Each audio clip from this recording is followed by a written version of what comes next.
We love having the conversation during this month of October about prosperity, and then we come to money, and everybody gets a little squirrely. And so we have lots of conversations about, one should not talk about money in church. And when you talk about money in church, all they ever want to do is ask for your money, and they just want your money. That's why they talk about it. No, that's why we have a pledge program. We have a pledge program because we want your money. Right? I mean, that's clear, right? Because we need to support ourselves as a community, so we have a pledge program so we can do that. So we can all say how we're going to grow this community together. You're not giving it to me and Karen. You're not even giving it to the core council. You're essentially giving it to each other so that we have this experience together.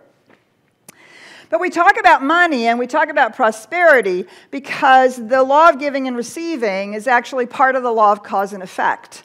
And the opportunity to live an abundant life is promised to us, particularly in our Judeo-Christian heritage. And so I think, as Michael so beautifully already said, back in the Hebrew Bible and in the Old Testament, right, over and over and over again, humanity is promised wealth, abundance, and a prosperous life if we will align ourselves with the infinite power and presence. If we will walk our faith, live in accordance to the principles that we teach, abundance is the promise, is the result. In the New Testament, we have the story of the prodigal son. The prodigal son decides to take his inheritance and go out into the world because he is tired of living under his dad's roof. And he takes his inheritance, he gets half of all of the money and all of the good, and he goes out and he lives a good life till the money runs out. Next thing you know, he's flipping burgers. And then he's a barista at Starbucks. And life's not so good anymore.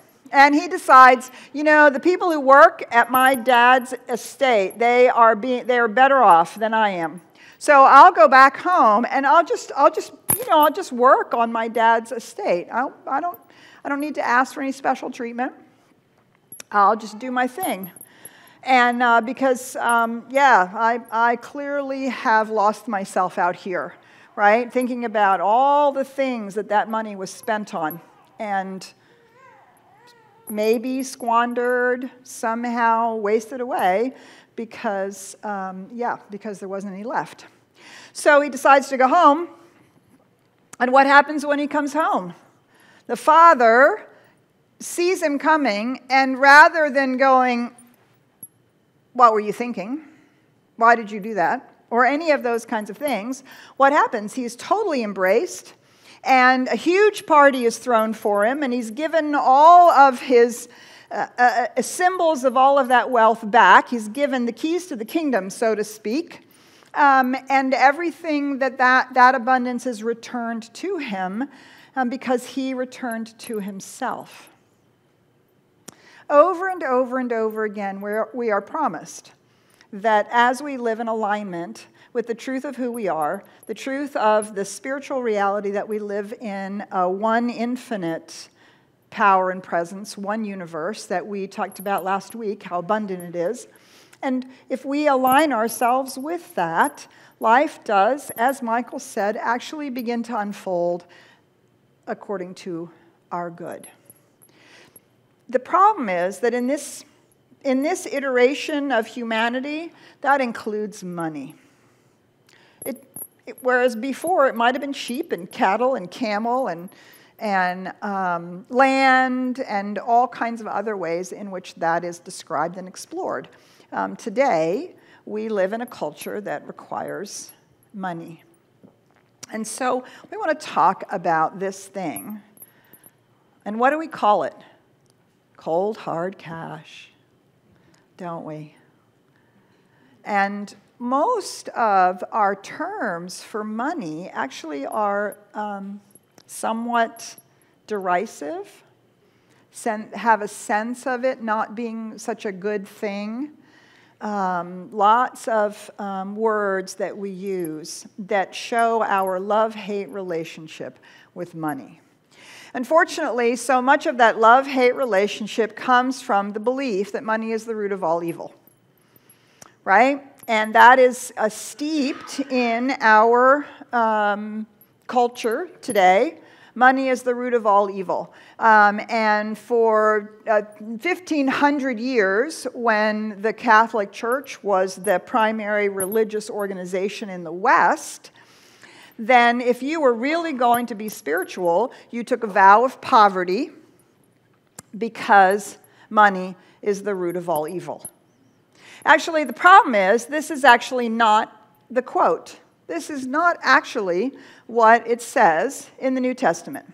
It actually says this: "For the love of money is a root of all kinds of evil."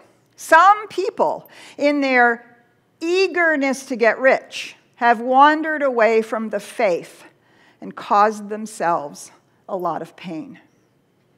That's the actual quote from 1 Timothy 6, verse 10. So it's not just that money is the root of all evil. It is the love of money. And actually the Hebrew word that's translated into love can also be translated into avarice, covetedness. It is not just the love of money, but it is the need for money in a covetous, avarice way that is the root of all kinds of evil. Why? Let's ask that question. Why is the covetousness of money the root of all kinds of evil? This is not a rhetorical question.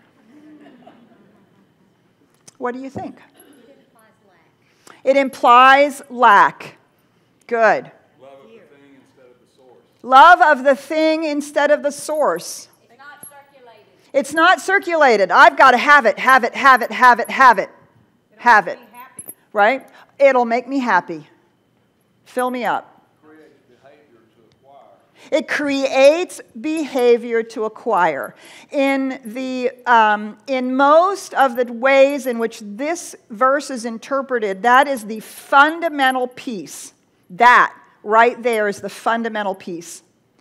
That when we covet money because we think it is our source of supply and our security, it causes us to wander away from the faith, which means to behave out of alignment, out of integrity with the spiritual truths that we know, which might cause us to not care for our employees as a business because we're more busy worrying about our profit than the love that we have for our people. Do you see? Fundamentally, that is the piece. And because it's hoarded and because it causes us to be out of an integrity with ourselves, it causes pain. And we know ultimately it causes ourselves the most pain because if we're hoarding something, we're afraid of losing it, right? So we can't share it, we can't give it, we can't circulate it, we're too afraid of losing it. And we begin to not be able to look at ourselves in the mirror anymore, right? Because we are behaving in ways that are actually out of integrity with who we know we truly are. So this is the root of this particular passage. The problem is that it has, over 1,500 years, moved into the psyche that if we decide we are spiritual people, we turn our back on money because somehow it has this tainted idea with it. Rather than recognizing that there is a relationship with money that we need to have, just as we have a relationship with every physical thing. We have to have a relationship with our bodies. When we neglect our bodies, don't care for our bodies, treat our bodies not well, what happens? We become not well, don't we? And this is a part of how we engage in the world. So our money is the same. So these are some of the fundamental myths that come out of a false understanding of what this passage really meant. And that is that money in general is the root of all evil. It's more spiritual to not be interested in money. I spent 25 years saying, well, I'm not really interested in money. And my bank account agreed. Now, I always had enough. I had enough. That was, okay.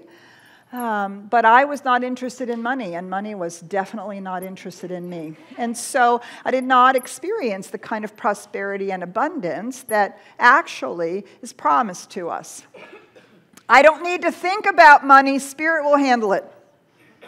Another spiritual myth that we enjoy in New Thought. We think that if we meditate, that somehow we will become prosperous.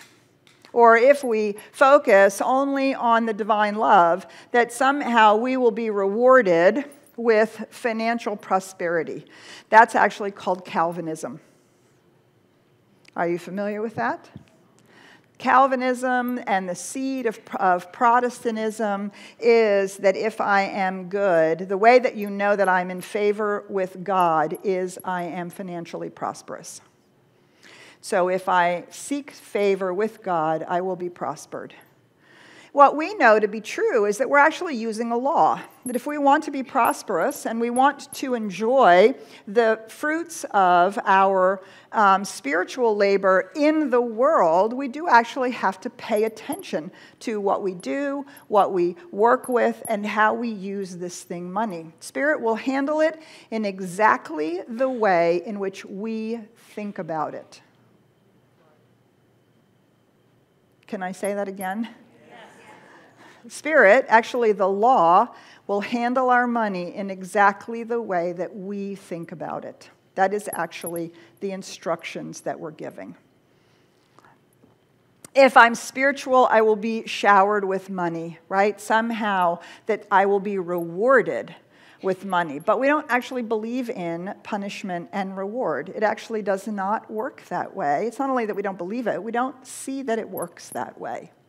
So other myths about money. Money doesn't grow on trees. How many of us heard that when we were growing up? Money doesn't grow on trees. You have to work hard for your money. And these are not now spiritual myths, but these are cultural myths that we share. That money is somehow elusive, it's somehow something different. Like everything is spiritual. Kieran said this last week. Everything is spiritual except money. Somehow money is real, like it's really real, right? And you don't understand, it doesn't really work with money. But if it's all one, if it's all the same thing happening in all sorts of ways, then we have to recognize what it actually is. And how many of you have heard this? Be grateful for what you have in a pejorative sense, right? Of course we know we want to have gratitude for all that we have. But often it's told to us, be grateful for what we have and don't want more, right? Settle. Settle, accept, resign yourself. Couldn't you just be grateful for what you already have? Right? These are some of the myths, because somehow, just as it was wrong to boast or brag or say good things about ourselves, it's also somehow not okay to want things. Not okay to decide that one wants to have a prosperous or abundant life. Now, we're going to talk about where we can get caught in that as well, because remember, it's the love of money, the covetousness, and the way it causes us to behave that is the problem, not the money itself. So this is the heart of the prosperity gospel. It is the heart of the Protestant idea of wealth. Wealth is a sign of God's favor. This is a myth. Wealth is a sign that somebody has paid attention to wealth. Wealth is a sign that somebody is consciously or unconsciously deciding to create and manage wealth and to do something with it. Wealth is not something that we are favored by because somehow we're special or different or better or good. Another myth is be good and you will be rewarded with wealth, is another way that this Protestantism, this way of understanding wealth is shared. And of course, in New Thought, we have the associated thought, well, if you're not financially prosperous, what's wrong with your consciousness? You must be doing something wrong. There must be something wrong with your consciousness, right? Or you're out of favor with God. Either of things of which are true. And then I love this one. This is my favorite one. Some people are just lucky. They were lucky to be born with a silver spoon in their mouth. They were lucky to invent something. They were lucky to inherit. They were lucky to whatever it is, right? But if we ascribe everything to luck, we're living in a random universe, not a universe that is operating under the law of cause and effect, under the law of creation. And we actually believe that we live in a universe that has causal reality to it, and that as we understand that, we can participate in it. We can actually engage in it. We know lots of people and seen lots of evidence of people who have been lucky. They've won the lottery. They have, in fact, inherited large sums of money, and it is poofed away, right? Think of the prodigal son. He was very lucky to get half of his wealth at such a young age and be able to go out into the world and do whatever he wanted with it. And then he was unlucky because somehow he wasn't paying attention to that, wasn't in integrity with himself. And of course, that's the turning point of the prodigal son. He came to himself. Not he came to needing money. Not he came to remembering that his dad had money. Not he came to, well, this sucks and I need to do something, right? But he came to himself. He came to an internal understanding and an internal reality of who he truly was, which allowed that turn. So, in addition to beliefs, myths about money, we have beliefs about money. I have had my whole associated beliefs about money. My fundamental belief about money was I could not be more prosperous than my mother. I know, isn't that weird? There was a cap. There was a cap. I could be as prosperous as my mother, but not more prosperous than her. For whatever reasons, for the longest time. And I carried that belief around. There's many beliefs. Oh, and this is another one that I've had, which I am diligently working to overcome. It's funny, I never had it for CSLDallas. I always had it just for myself personally. I don't know how to manage money. I know how to manage the budget for this organization and have been doing it for 25 years. I'm really, really good at it. But thinking about stocks and thinking about all that kind of stuff was just overwhelming, and retirement, and I don't know. And this is the belief I carried around for a long time. I don't know how to manage money. It's nonsense. It's a skill. We can learn it like any other skill. Finances are hard to deal with. How many of us have that belief? Finances are hard to deal with, and dealing with my finances is overwhelming. My favorite false belief in all of this is if I don't look at my checkbook, then I'll be prosperous. The problem is your checkbook is just telling the story of the history that has brought us to this moment. And the story is there whether you look or not.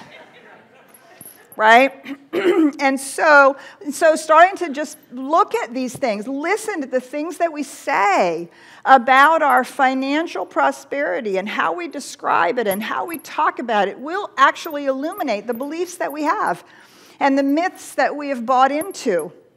Could we just have a normal, sane relationship with money in as normal and sane as we have a relationship with food, with our bodies, with our cars, with our homes? Do you see? It's simply part of the physical universe that we get to be engaged with. And what we want to have is to really build that very healthy, sane relationship. Now, here we come to, I think Karen said it, the other false beliefs about money. Some of it is it's hard and I don't want to look at it and it's painful and whatever. And the other side of it is if I had more money, then I'd be happy. Or if I had $1 million. Then I'd be okay. So they have done tons of studies about it. And when people individuals earn $75,000 to $125,000, somewhere in there is the range of peak happiness. After that, there's no amount of money that people can earn that causes them to be more happy. Why? Why is that? Because it's not the money, of course. It is the life. It is the experience of life. It is the way in which we engage with our lives that truly makes us abundant and prosperous. And so it's not the money itself that makes us happy. It's what we do with it, how we live our lives, what kinds of things. So we can have tons and tons and tons of money in the bank. Then we can worry about what will happen to it. We can spend all of our time focusing on it. That's not necessarily a bad thing, focusing on it.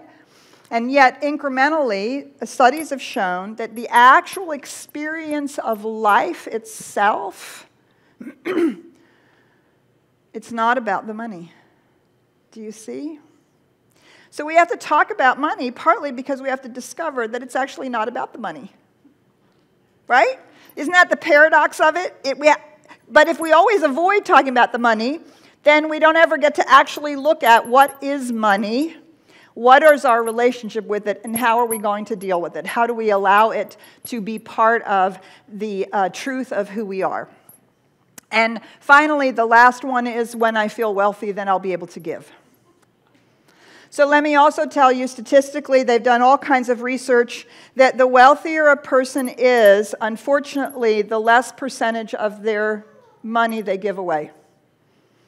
People who live below the poverty line tend to give percentage-wise more money away than people who are very wealthy. So clearly that's a false belief and a myth. When I'm wealthy, then I'll be able to give. No, giving is part of the way in which we experience our wealth because we aren't hoarding. Do you see, we can't feel prosperous when we're hoarding because when we're not contributing and we're not giving because we think there's not that's a way of expressing there's not enough. Facts about money. So, some quick little facts about money we might want to think about when we think about money from the point of view of consciousness. The first one is our net worth tends to be equal to our self-worth. So if our net worth is small, we might want to look at where we actually feel our self-worth is. It's an interesting relationship, not necessarily one-to-one all the time, but something worth noting. Another thing that's often talked about is that the level of our debt is proportion to the level of our desire minus our self-esteem. Does that make sense to you? If I don't have self-esteem, then I desire things that will raise my self-esteem. But we know that it doesn't work that way, does it? We can't buy self-esteem, just like we can't buy happiness. And so that level of debt, the greater the debt, it means that we are potentially buying things because we think somehow it will make us happy, better, more of something, more of whoever we thought we were going to be. We might be buying things because we want other people to see how it looks. And we are, without question, constantly having to manage our spiritual understanding about prosperity and the consumer society that we live in today.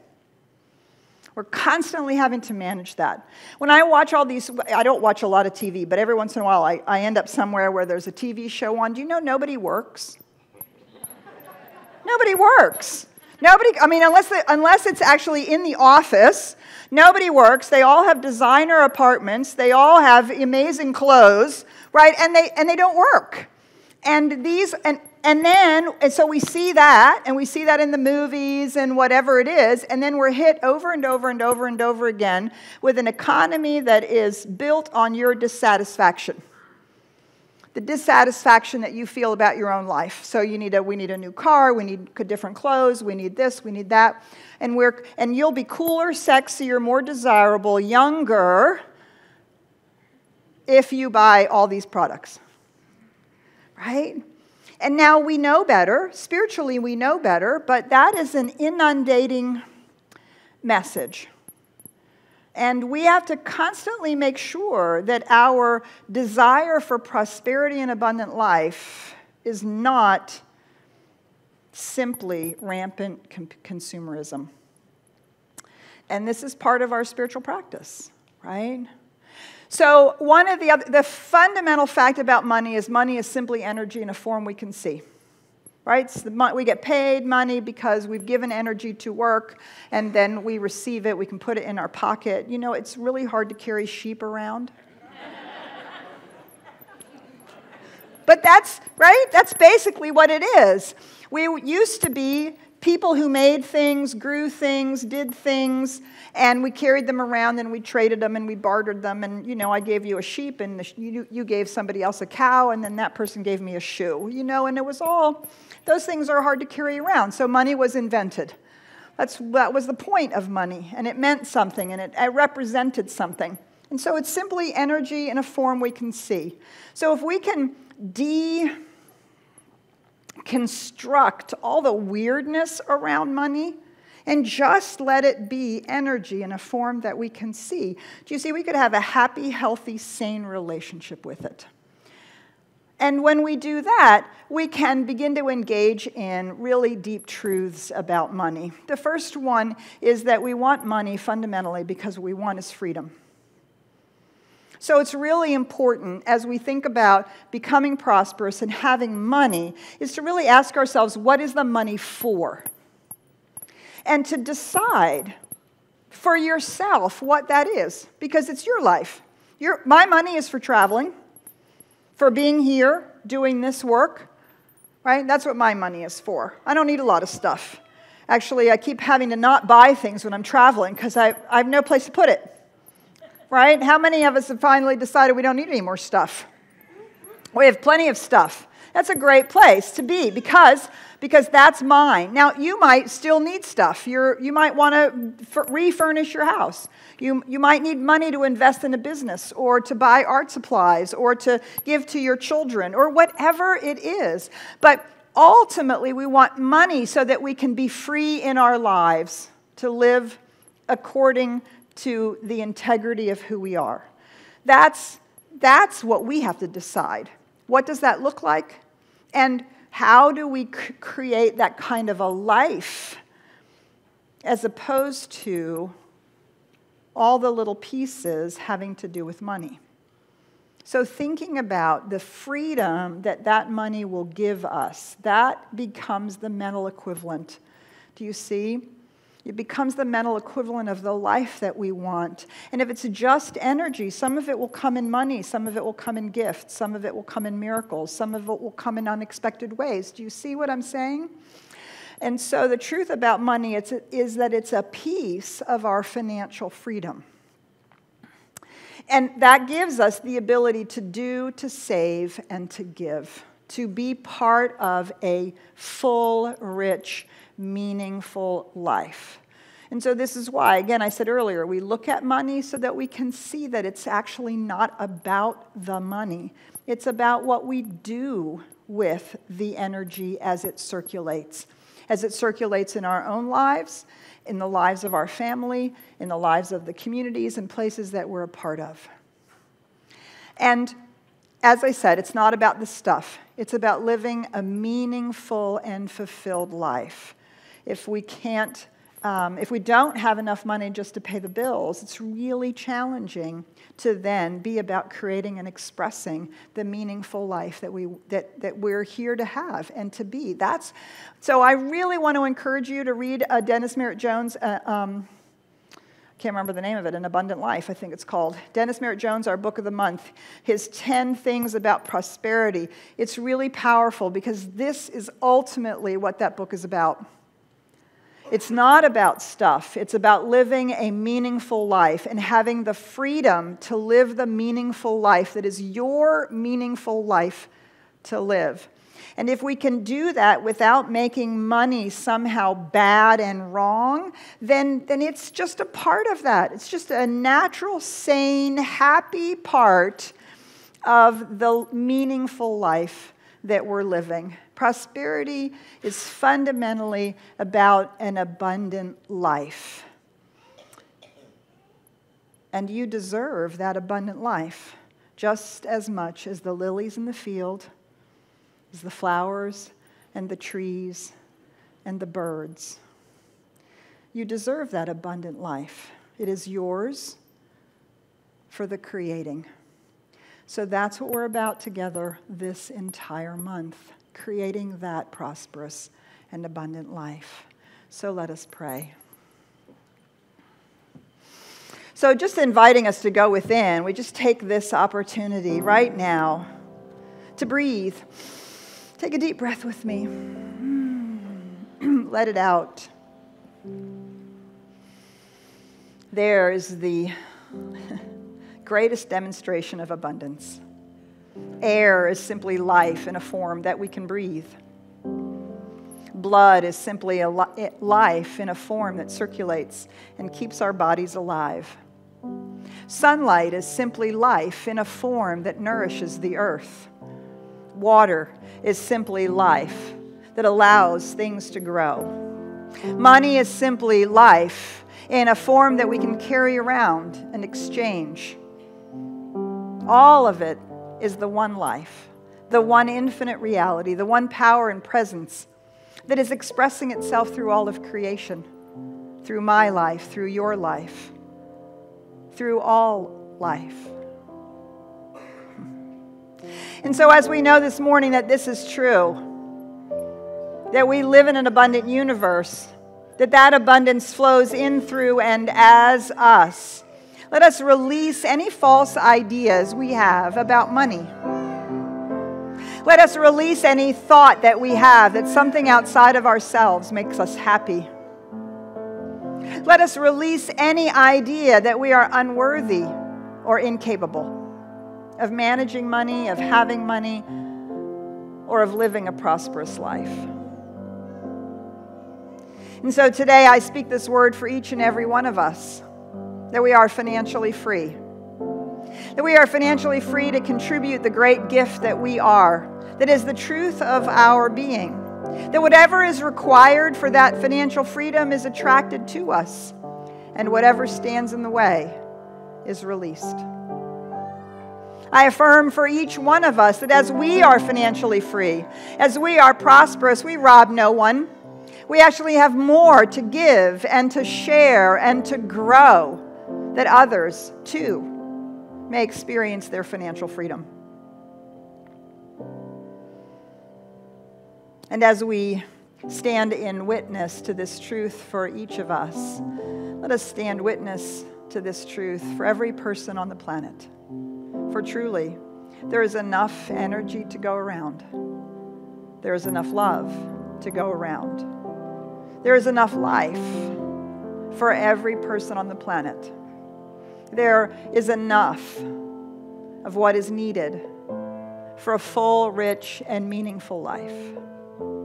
We affirm that we live it sustainably, sanely, happily, joyfully expressing not only our own financial freedom, but sharing that good in a way that prospers life. And to this truth, we are so grateful. We let it be, and so it is.